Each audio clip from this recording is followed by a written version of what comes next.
What's up, guys? It's Joey with Krav XD. Today we're doing part 3 of the freeze series, and this is the non-cognitive mental freeze. Okay? And we're going to talk about what that is, how we get into it, how we get out of it, also how we utilize it for our self-defense moves that we do and we teach in Krav. So if you haven't gone to it yet, go to kravclass.com, check out our awesome fundamentals program. I think you're going to love it.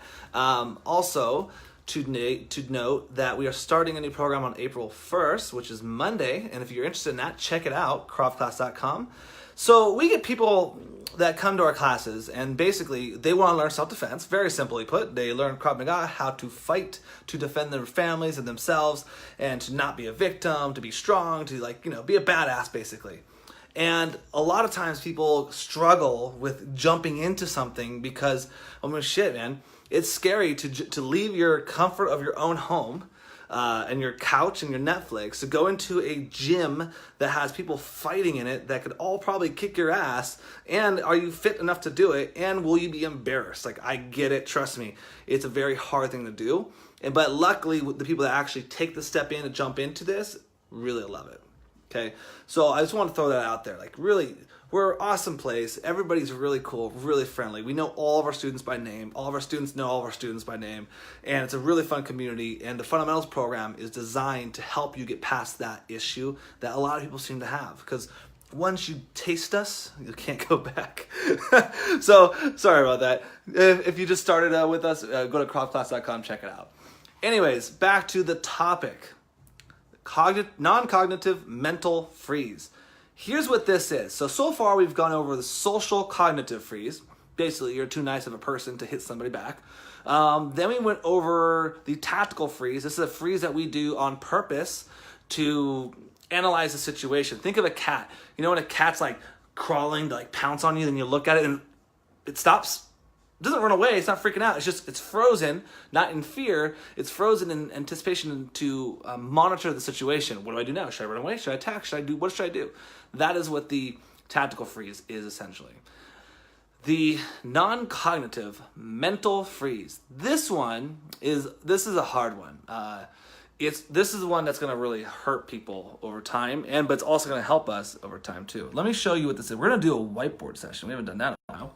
So the non-cognitive mental freeze. Basically, it's when your plan gets disrupted, right? So this is you, by the way. We have a plan. So let's say we're talking to somebody that is drunk or mean or doing bad things, and we are confronting this person. So it's a bad situation, but we're going to take care of it. We're going to handle it. Our plan for the timeline is to take this person outside and say, hey dude, really, we don't need to do this. You're cool, I'm cool, we're both a little tipsy. Let's just call it a day, hug it out, and be no more. That's the plan, right? That's you. Here's your vision. So we'll call this the vision. All right, now, when the freeze comes in is when your vision changes. Suddenly, without you being the one changing it. So what I mean is, what happens if you're walking this guy out of the bar and pop, he turns around and sucker punches you. Okay? So now I don't know how to draw a person being sucker punched, but there you go. That's a sucker punch. He hits you. This is where people, I can't have any room, freeze. Because our brains are still thinking about this scenario, and we start to visualize it and think that this is what is going to come to fruition. We're going to take him outside, we're going to talk to him, we're going to come to some sort of agreement, then bam, they hit you. Now we have this weird moment where our brain doesn't let go of this vision, and this happens, and we can't seem to register what's happening, and we don't really believe it. We think this should be what's happening, but this is happening. What the hell is going on? This is the non-cognitive mental freeze. You freeze because of this situation, the quick right turn. Now, how do we utilize this? That's the tricky part. We're going to go over a couple different things. Step one, when we are now in a situation, let's imagine this was you, the good guy, this was then the bad guy. Now let's say this is the bad guy, and this is the good guy. B and G. Now, bad guy holds a gun up to you. Yes, that is a gun. Bad guy's holding a gun up to you. Bad guy thinks that you are going to get shot, boo, and he's going to kill you. That is what he envisions. Now you say, F you, so now bad guy and good guy, you just disarmed his gun and punched him in the face.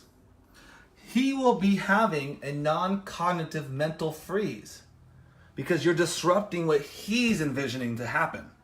So, situation, outcome, change of outcome because of you, you just put him into a freeze state.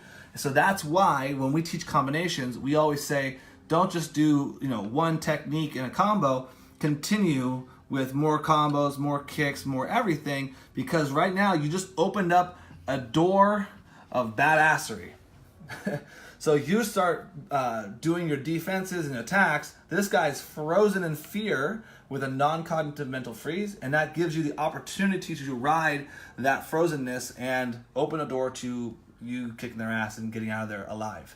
That is how we use this non-cognitive mental freeze in our training, but also this happens to us. So a couple things you can do. Number one, try not to be too sold on your vision. So if you get too detailed, like you see something happening and your brain goes, okay, I'm going to stop this fight, we're going to shake hands, or blah, blah, blah. The more detailed you get about your vision, the more that you're going to have a freeze state if it changes at any time. If you just say, hey, okay, you know what? We're going to go outside. I may kick this guy's ass. We may get a fight. He may stab me, or I may disable everything happening by giving him a hug. If you give yourself more options, more of a framework, you'll be less frozen when shit goes to when shit hits the fan.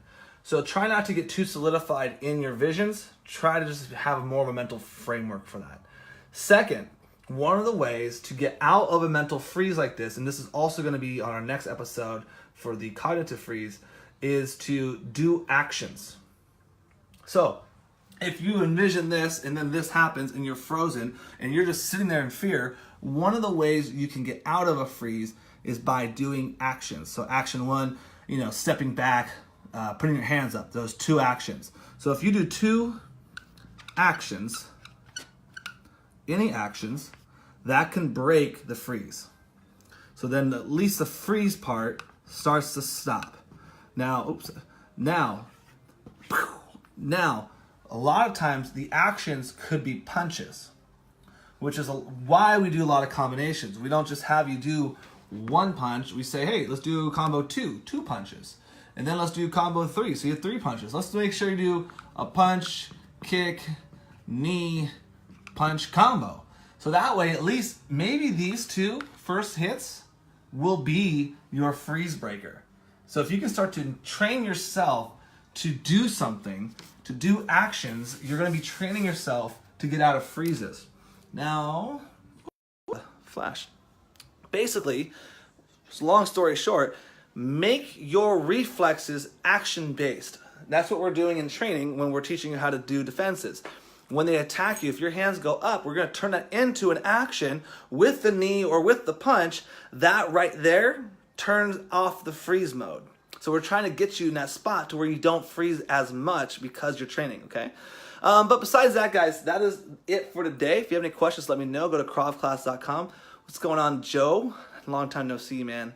And that is it for today, guys. Have a good rest of your Friday.